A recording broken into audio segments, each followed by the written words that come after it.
ስለ ሰው አስተያየት ብላችሁ አትኑ፣ ስለ እግዚአብሔር ብላችሁ ነው።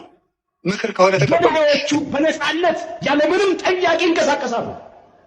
ሰው ምን ይሁን በሰውነቱ ሊከበር ይገባል። እኔ አሁን የሚታየ ልክ መዶሻ ይዞ የማፍረስ ያህል ነው መንግስት እየሰራ ያለው። ስራውን ሁሉ ትቶ ይችን ቤተክርስቲያን መዶሻ ይዞ እያፈረሰ ነው ያለው። እባክህ መዶሻህን አንሳ። እነዚህንና የመሳሰሉትን ቪዲዮዎች አብረን እንመለከታለን። አብራችሁን ቆዩ። አሁን የመጀመሪያውን ቪዲዮ አብረን እንመልከት። ሀይ እንዴት ናችሁ? መርዶ ልነግራችሁ ነው። በሽርካ አካባቢ ላይ አሁንም ግድያው ተጧጥፎ ነው የቀጠለው እንጂ ሊቆም አልቻለም። ትናንትና ማታ 8 ሰዎች ታርደዋል። ከሌሳ ልከን ነሞተ ሰዴት ቀለመኔሩ የታረዱበት ምክንያት ደግሞ በጣም በሚያሳዝን ሁኔታ የኦርቶዶክስ አማኝ ስለሆኑ ነው። ሰበብኒሳ ነሞትኒቱን ከናጄ ፈመን ሆርዶፍቶት አመንቲ ኦርቶዶክሲ ዋንተ አኒፍ ቢመራችሁ ሟጡት። ይሄ ነው እውነታው። በዚህ ቦታ ላይ ገበሬ ነው የሚኖረው። ምንም የፖለቲካ ኢንተርስት የለውም። ምንም ያውቀው ነገር የለም። ከዓመት በላይ ሆነን በዚህ አካባቢ ግብርና እንሰራ ነበረ። ዜሮ አምጥተውብናል። ኪሳራውን ችለነዋል። ገበሬው ችግር ውስጥ ነው ያለው። ገንዘብ ችግር የለውም ብለን ትተነው ነበረ። አሁን ግን በህይወታችን ላይ ነው የመጡብን። ቤተሰቦቻችን በጣም በስቃይ ውስጥ ነው ያሉት። በየቀኑ ሰው እየታረደ ነው። መንግስት ካለ ደጋ እግዚአብሔራም ኮኔ ጉና ጋለማ የሚባሉ አካባቢዎች ላይ ከፍተኛ ክትትል ቁጥጥር ሊያደርግ ይገባል። ፌዴራል ፖሊስ ሶል የምትባል ከተማ ላይ ገብቷል።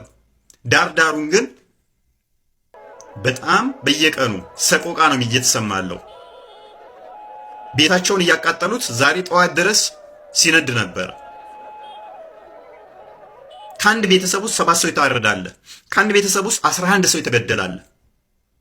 እናት ልጇን እንዳዘለች ህፃን ልጅ እንዳዘለች እሷ ተገላ ልጇ በመሳሪያ ተመታ ስደማድራ ጠዋት ነፍሷ ሳይወጣ የተገኘቻለች። በጣም አሰቃቂ ሁኔታ፣ በቃ ለመስማት ራሱ የሚዘገንን ማለት ነው። በመጥረቢያ ፈልጠው ነው የጣሏቸው። የ3 ዓመት ልጅ የታረዳለ።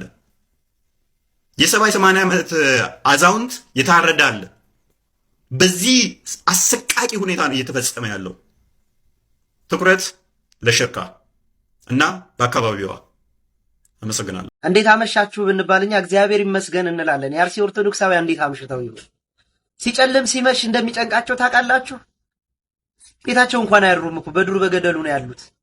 ግማሾቹ ደግሞ ተሰደዋል ወደ ከተማ። መሄጃ የሌላቸው ደግሞ በዱር በገደሉ ነው ያሉት። ሲመሽ ማታ በጣም ይጨንቃቸዋል። ድንገት እንኳን ከደረሱባቸው አይወጡ፣ ጥይት አለ፣ በሳት ይለኩሷቸዋል። አይቀመጡ፣ እሳት አለ። ምን አይነት ጭንቅ ላይ እንዳሉ ወደ ራሳችን ግን ዘንበል አድርገን አይተነዋል። ኦርቶዶክስ ባለማህተብ ሆነን እኛ ድምጽ ያልሆናቸው ማን መጥቶ ድምጽ ሊሆናቸው ነው? ታዲያ የዚህ ማህተብ ትርጉም ምንድነው? አንድነታችን ምንድነው? መዋለድ እኮ ቋንቋ ነው። እኛ እኮ ክርስቲያኖች ነን። ከጎናቸው እንቁምላቸው እንጂ ቢያንስ እንደው ድምጽ መሆን ጸሎት ማድረግ ያቅተና አንድ ቪዲዮ ለነሱ መስራት አትኛም እንኳን ማለት ወንጀል ሆነ።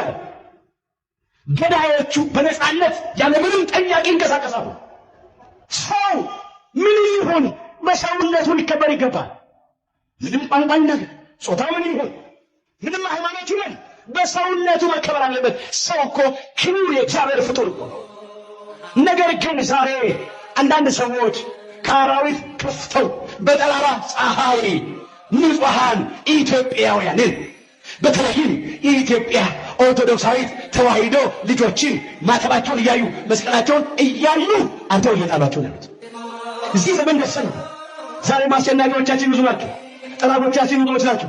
በግብፅ እንዴት ከእስራኤል ወንዶቹ ሲወለዱ እንዳያድጉ እየታነቁ ይገደሉ ነበር። አዋላጆቹ ይገርማቸው ነበር።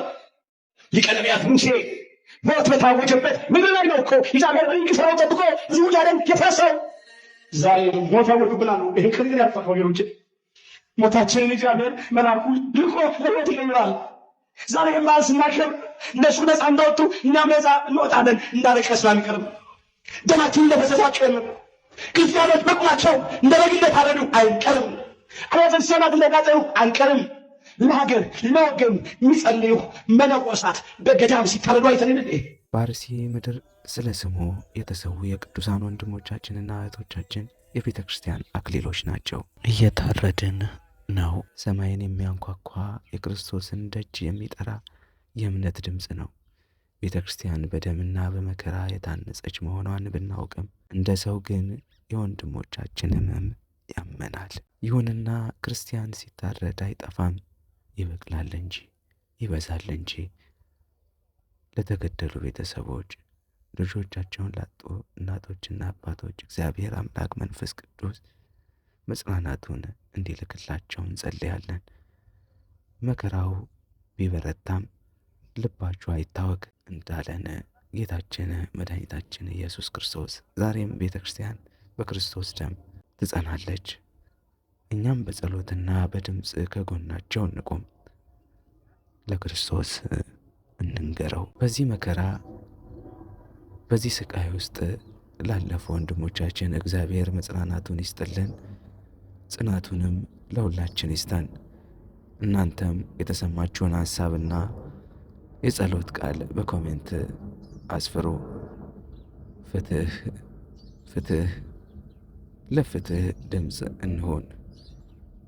ቪዲዮውን ላይክ ያድርጉት። ቻናሉን ሰብስክራይብ ካላደረጉ ሰብስክራይብ በማድረግ ቤተሰብ ይሁኑ። ይህ የመከራ ድምፅ ነውና ለብዙዎች እንዲደርስ ላይክ ማድረግን እንዳይረሱ። ልጅቱ ምን ትሆን አላውቃት፣ አሁንም አላውቃት።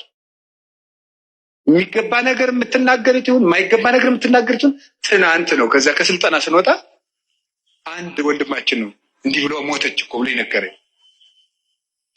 ይሄ ምንድን ተምራችሁበታል? አሁን የልጅቱን ሞት አንደኛ ክፉ ቃል ቢነገረን መሞት የለብንም ወገኖች። ሰው የመሰለውን ነው የሚናገረው። ያሰበውን ይናገራል፣ የመሰለውን ይናገራል። እግዚአብሔር እስካለልን ድረስ ሰው የጣለውን እግዚአብሔር ያነሳዋል። ሰው የጣለውን እግዚአብሔር ያነሳል። ሰው የጠላውን ሁሉ እግዚአብሔር ያነሳል። እኔ የማየውን አንተ አታይም አይደል ያለው ቅዱስ ጴጥሮስን። ሰው የውጭ ኃጢአትን ያያል፣ እግዚአብሔር የልብ ጽድቅን ያያል፣ ይመለከታል። እና በህይወታችሁ ዘመን ከዚህ ልጅ ህይወት ተነስቼ የምነግራችሁ እኔ ሃይማኖቷን ምን ይሆን አላውቅም። የምነግራችሁ ግን ስለ ሰው አስተያየት ብላችሁ አትኑሩ፣ ስለ እግዚአብሔር ብላችሁ ነው። ምክር ከሆነ ተቀበሉት።